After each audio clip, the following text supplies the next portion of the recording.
Have you ever looked back on old photos and thought to yourself, oh my gosh, why did I do my makeup like that? Maybe you put on a little too much highlighter. Maybe you were wearing the wrong lipstick shades at the time. I know I have, especially in high school. I did not know the right colors for me. I was always just copying what other people were doing. And when I look back at those photos, I made so many makeup mistakes. If you relate to what I'm saying, that is what the internet is now calling makeup blindness. Hi gorgeous, welcome back to the beauty room. My name is Elle if you're new, and you're probably wondering, who is this girl? Why is she holding a brush as a microphone? And just to clear it up before you leave your comments below, this microphone is just a reminder not to take me too seriously, because at the end of the day, we are just talking about makeup, and these are just my hot takes and personal opinions, and I'd love to hear yours in the comments below. Let me know what kind of makeup blindness you've had in the past. Let's laugh about our makeup decisions together. The whole point of this video is to start a conversation, talk to each other, not just talk to me, but talk to each other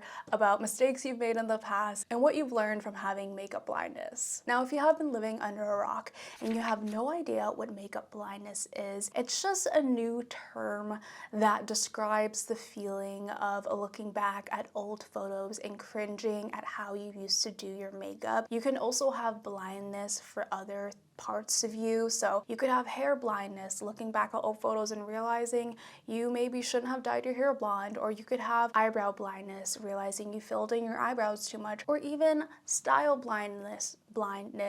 I can't say that word for some reason. When you realize that you were just wearing outfits that weren't flattering to you. And if you look at it a little bit more cynically, it's just another term, another trend on the internet to make us feel bad about how we do our makeup. Because of this trend, I've also been seeing a lot of people posting themselves and asking social media, what kind of blindness do you think that I have? Let me know, be truthful, be honest, ridicule me, like no wrong answers. And you know what I have to say, like kudos to you, because I do not have the stomach for that. I do not want to put myself out there for the internet to ridicule how I look. So if you do that, kudos to you. But I also think it's kind of sad that we're doing that, and I feel like makeup blindness is just the rite of passage, you know? We all have to experiment, we all have to try new things in order to get to the point where we don't have makeup blindness, or to get to the point that we are doing makeup in a way that's true to ourselves. I know for me, when I look back at a lot of my old photos, I cringe so much, but that's because I was always experimenting with my looks. I went through a grungy phase.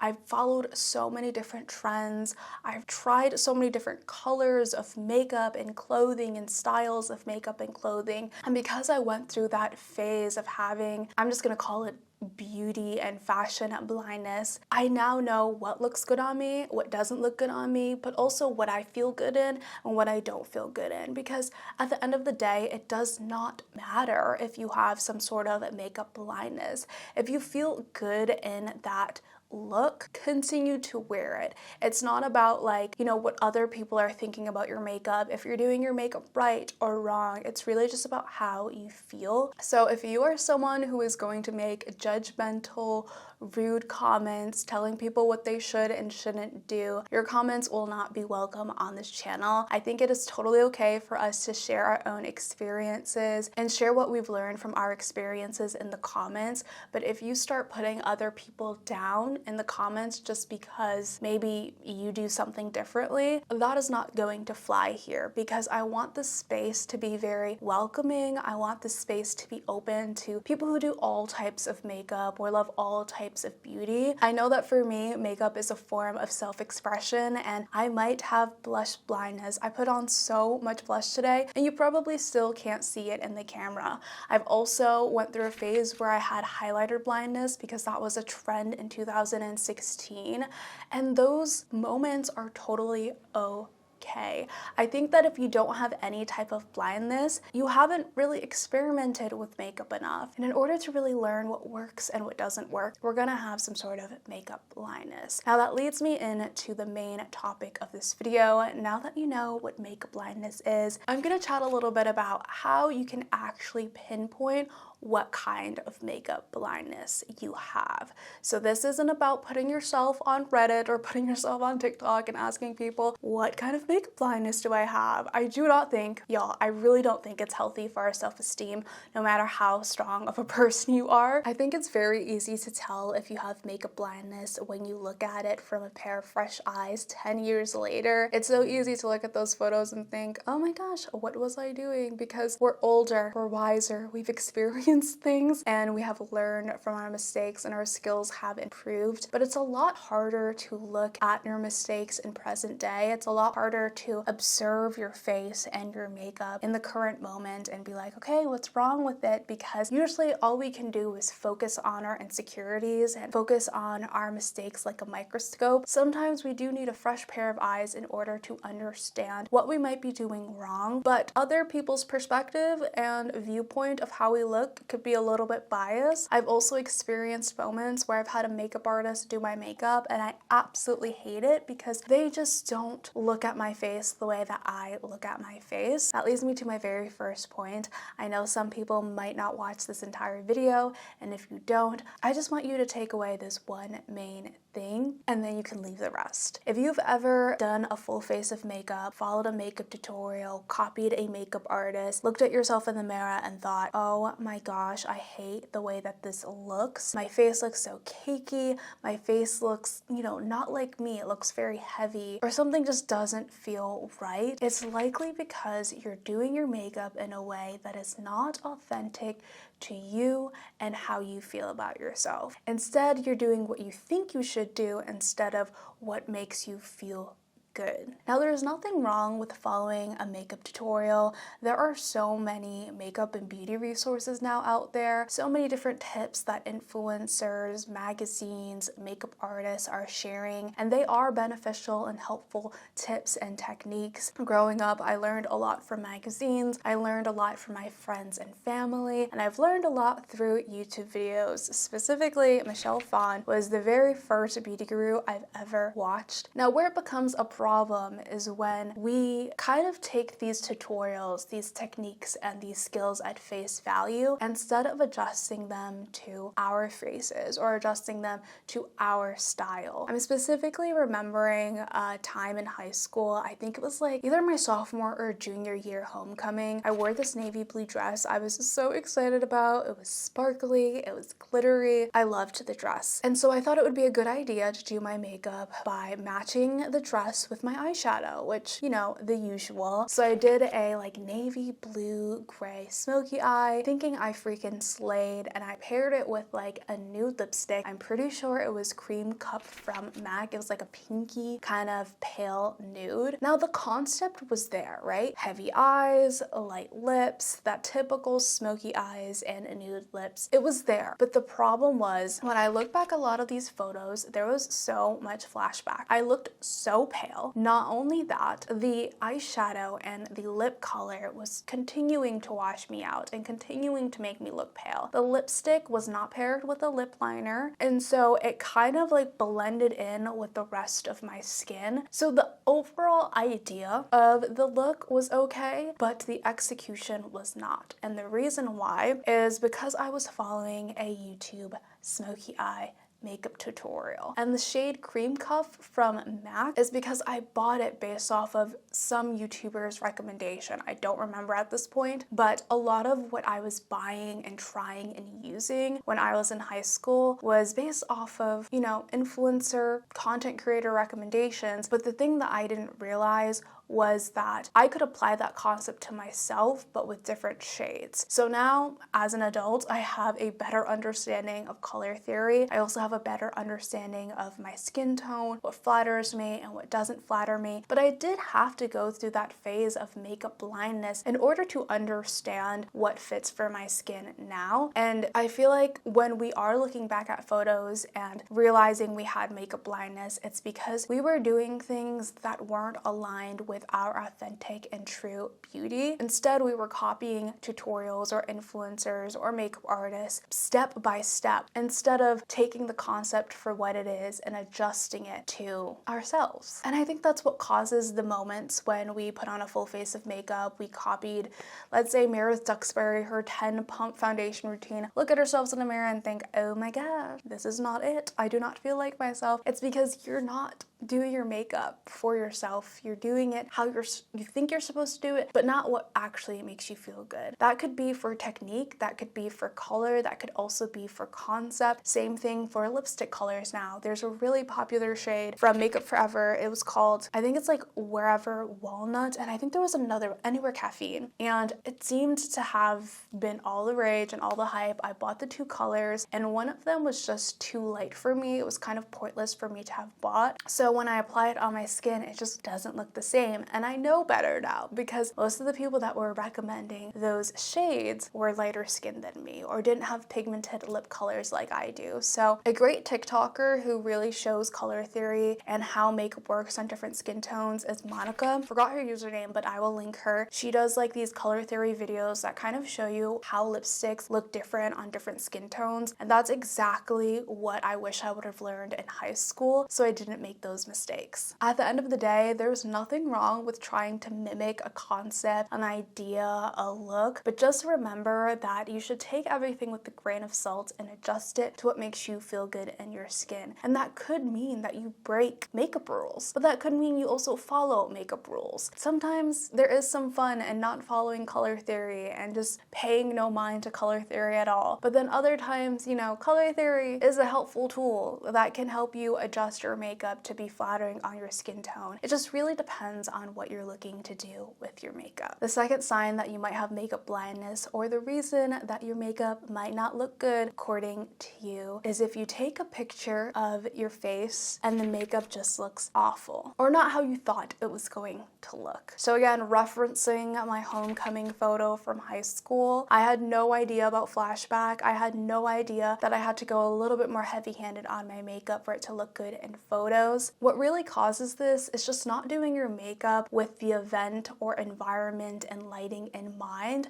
because lighting, just like color theory, lighting is another major factor of makeup. The reality of makeup is that it's supposed to look different when you change environments. Does it suck that it looks different when you change environments and lighting? Yes, it does. I wish my makeup would just mold into whatever scenario I'm thrown in, but that is just the reality, right? Like today, I'm wearing a heavy face of makeup, and even then, it's probably not enough. Like you probably can't even see all of the blush I'm wearing. You can't even see really the color of my eyeshadow because the lighting sort of washes me out. The camera also washes me out a little bit, and unless I go heavy-handed, you won't be able to see it. But if I look at myself in person, I'm not the biggest fan. It looks slightly cakey, you know. You could definitely see, you know, the lines of my lips, the texture on my face, and this doesn't look like natural skin. But that is the point. I did my makeup with lighting in mind, with environment in mind. I didn't do my makeup to go out in public and do grocery shopping. I did my makeup for video so that it can look good on camera, so that I look a little bit blurred, less shiny. And that usually calls for the Estee Lauder foundation, one size powder. Would not recommend if you have dry skin, but on oily skin, like those types of products are necessary on camera, or I'll look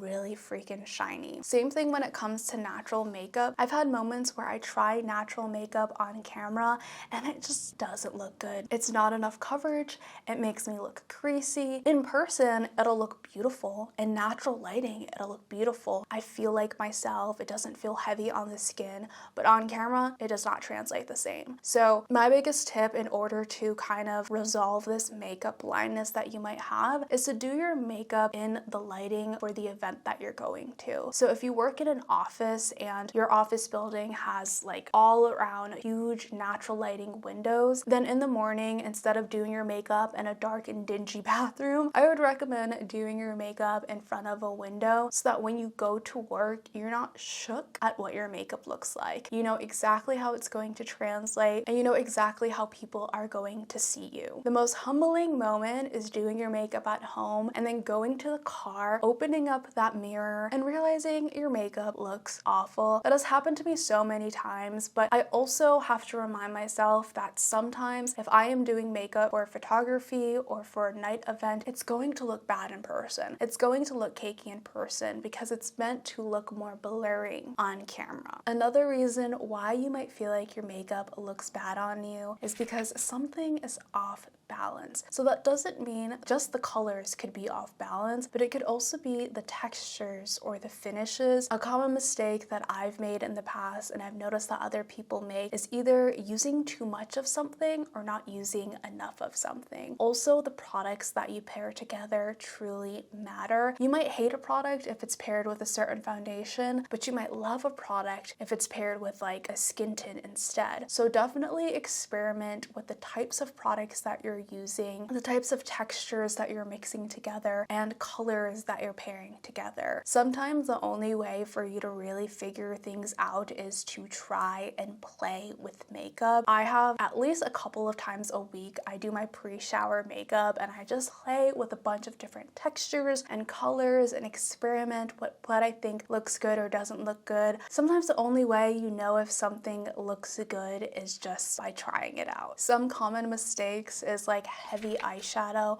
with bold lips. That could make you feel like you're wearing way too much makeup. But then for other people, heavy eyeshadow with bold lips makes them feel very comfortable in their skin and they love the way that it looks. So that's why I say don't just go by what everyone else is saying or doing. Try certain combinations out on your skin and see how it feels. Listen to your intuition. If you're looking at yourself in the mirror and you're like, something looks wrong. If it's your eyes, it could be you're not, applying enough eyeshadow. You're not packing enough eyeshadow to really give that impact. Or you might be putting on too much. If it's your lips, it could just be maybe you don't like that lip color on you. Or it might not even be the lipstick. It could be the lipstick paired with whatever blush you're wearing or eyeshadow wearing. That could make or break your look, and that could make you not like your makeup. So aside from experimenting yourself, you could also go on Pinterest or even watch YouTube videos, do the whole spiel of social media scrolling and observing, and start to really pinpoint what you like about a makeup look and what you don't like about a makeup look. See the types of colors that they're using on the eyes, the lips, and the cheeks. See what kind of textures they have on the face that you really like. Notice where they're putting highlights. Notice where they're mattifying the skin. Also keep in mind what type of lighting the photo is being taken in,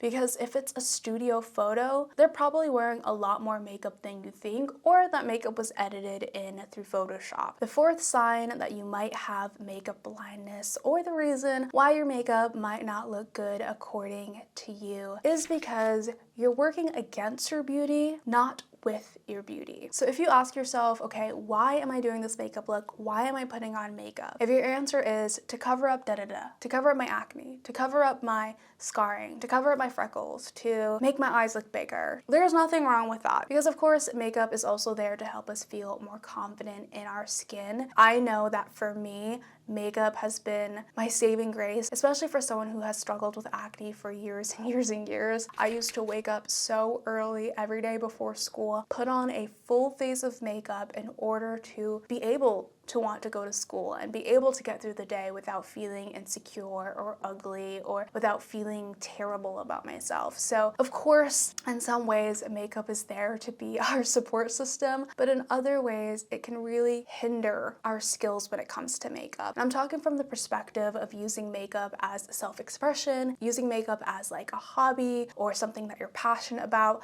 not really using makeup for practical reasons. If you want to learn how to do your makeup better, and how to make your makeup look good, sometimes that might mean switching your mindset from I'm putting on makeup to cover up to I'm playing with makeup to have fun, or I'm playing with makeup to enhance the things that I love about myself. Not only will this make you feel more confident about yourself, because instead of focusing on the things that make you feel ugly, you're focusing on things that make you feel beautiful, but it'll also help you improve the way that your makeup looks. Just as an example, I used to only wear makeup to cover up my acne, and for that reason, I didn't really improve other techniques products. I didn't really learn color theory because all I cared about was how can I cover my face? How much coverage can I get to cover my face? I didn't even think about the type of bronzer I should be using, the type of colors I should be using on my skin, because all I could think about was, does this cover my acne? If it doesn't, oh my gosh, my makeup looks bad today. Or if it does, great, I feel better about my skin. But my makeup doesn't look any better, because when you just put on foundation and that's all you're doing is putting on foundation, foundation is very flat, especially if you're wearing matte foundation. Your skin is not going to look like skin. It's actually going to look worse. Have you ever tried to cover up your acne with full coverage foundation and realize, man, I actually think this looks better without makeup? Because you're trying to work against your insecurities instead of working with them. So what I've learned to do instead when I have like a big zit or acne that I want to cover up is just one layer foundation. If it covers it, amazing. If it doesn't, I leave it alone. Because no matter how much concealer I apply, no matter how much foundation I apply, powder I apply, it will always be there. You can cover shades of your skin, but you can't really cover your texture. And for the rest of my makeup routine, I focus on other features of myself that I love. I do spend time experimenting with different lip combinations and seeing what I like best on my skin tone. And I feel like that's only improved my makeup, because even if I can't cover my acne, at least my lipstick color looks nice on me. Same thing with eyeshadow. Eyeshadow is probably the hardest thing for me to learn. I have different shaped eyes than a lot of other people, especially people who have larger lids. It's really hard to do eyeshadow on like smaller lids, and it's taken me years to learn how to do eyeshadow on myself. And if I had just taken the time to learn color theory, to experiment with eyeshadow techniques, eyeshadow looks, lipstick combinations, I think I would be a lot happier with my makeup, because at the end of the day, makeup is not like a magical potion. It's not going to make your acne or your insecurities disappear. It can only help you feel a little bit better about yourself, or feel more confident about yourself, or be used as a form of self-expression. And for that reason, it's kind of a waste of time and energy to only focus on what you want to cover up, because you could really just be using that time to learn how to play around and have more fun with makeup. But what makeup can do is to distract from certain features of your face. So if I have a large zit here, I might do more heavy eyeshadow looks so that the eyes, if someone's looking at me, they can look more at my eyeshadow or my lipstick color instead of the huge zit I have on my face. Now, the last reason why you might hate the way your makeup looks could be because you're not properly layering your products. Now, like I said, there's no right or wrong to how you do your makeup. In my opinion, there are no rules when it comes to makeup, but when it comes to layering your skincare and your makeup products, it can really affect how your makeup looks at the end. If you notice that your makeup is breaking up in certain areas, or certain portions of your face seems a bit splotchy, when you apply on blush, it looks patchy, or for some reason, maybe your skin just looks worse when you put on makeup, it could be due to your skin prep. So again, these are just my tips. There are probably a lot of other different tips out there, so take everything with a grain of salt, take what you can and leave the rest. For me, I am very particular about how I layer my skincare before I do my makeup, especially with sunscreen. So before I do my makeup, it's like 30 minutes of skin prep and letting my skincare sit on my skin before I even go in with any other products. I usually cleanse my skin first, and then I go in with just like a spray of the Tower 28. I forgot what the product is called, but the Tower 28 spray, or sometimes I'll even spray a little bit of Evian water for some hydration. On top of that, I'll put on either my Inkyless serum, or I'll do the Ilia Milky Essence. I don't do both because I have oily skin and sometimes that can be too heavy. So I choose either or depending on the day and how my skin is feeling. And then I go in with a thin layer of moisturizer. Again, because I have oily skin, I don't like to go in with heavy moisturizer, and I already went in with the serum or an essence before the moisturizer. And the last layer is sunscreen. And between each layer, I wait like 30 seconds to a minute to let each layer sit before I go with the next product. And then once I have sunscreen on last, I wait a good 10 to 15 minutes even before I even apply on primer or foundation, so I can really let my skincare sink in into the skin. I also blot my face before I put on foundation because, again, I'm very oily. I get very greasy at the end of the day. So blotting some of my skincare before I go in with foundation just makes me a little less oily at the end of the day. Also, when it comes to foundation, I don't apply it directly on my face anymore. It might be a little bit messier, but I put the foundation on the back of my hand. I dot it on my skin, or I take the foundation brush, spread it all on the back of my hand evenly, and then I apply it on my skin in patting motions. And I notice when it comes to full coverage foundation, my complexion looks so much more blurred and smooth when I use this technique instead of just applying foundation directly on the face. This also gives you more control, especially if you have a foundation that dries and oxidizes pretty quickly, like the Estee Lauder one, so that you can layer it like paint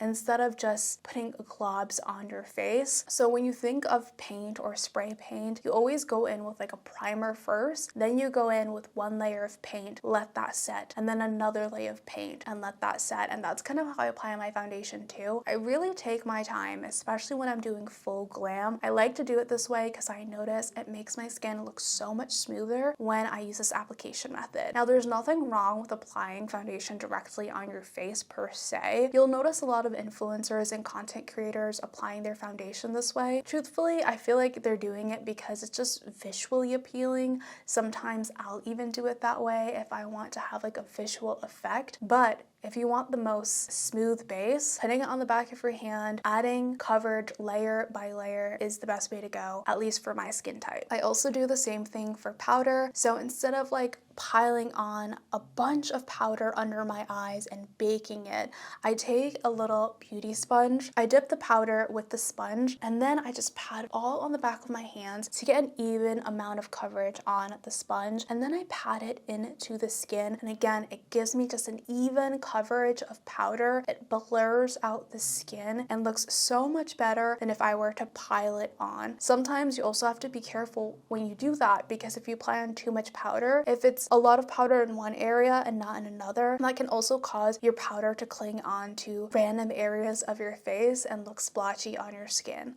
I notice that when I do it this way and I kind of layer it on the back of my hand and then pat it into my skin, it's less work, but it also gives me a much better finish. And then the last tip when it comes to layering my makeup are my under eyes. So I have actually started to notice, a little wrinkle under my eyes, and I kind of can relate to people who are like, oh my gosh, my concealer creases. Unfortunately, I'm getting a little older, but if there's anything I've learned is not to try to cover it up or apply too much concealer under my eyes where I have a little wrinkle. Instead, I apply on a small dot over here, a small dot over here, pat it out, apply on powder. If I need more coverage, I do 2 to 3 layers of concealer, and I avoid the crease area. I barely apply any at all, and I mainly just apply around the crease area, and then I blend in the areas with powder, and it works perfectly fine and prevents buildup where the crease area is, so it doesn't enhance my crease area. It's always going to be there, but putting less product there or no product there looks so much better than putting a bunch of concealer under the eyes. Makeup blindness reminds me of this one time in art class when I was focusing on a very specific drawing. It was either a drawing or painting. It was one or the other, and I'm like a perfectionist. I get hyper focused on what I'm working on when it comes to anything creative, and I can spend hours and hours on something, and then I start to focus on all of the mistakes and the things that I need to fix, and then I try to fix the things, then I make it worse because I'm just kind of jaded by that point, right?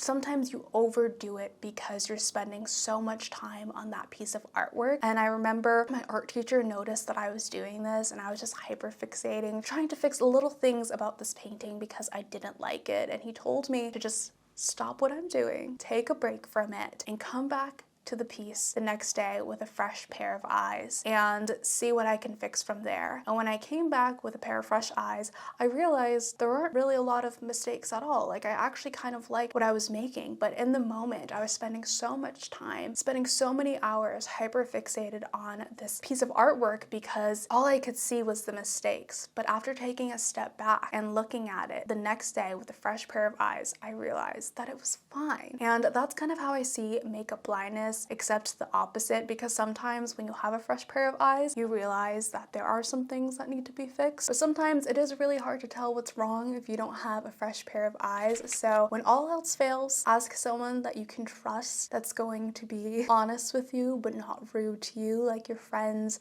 or your family. Probably don't ask your boyfriend. If I asked my boyfriend what was wrong with my makeup, he would be like, nothing.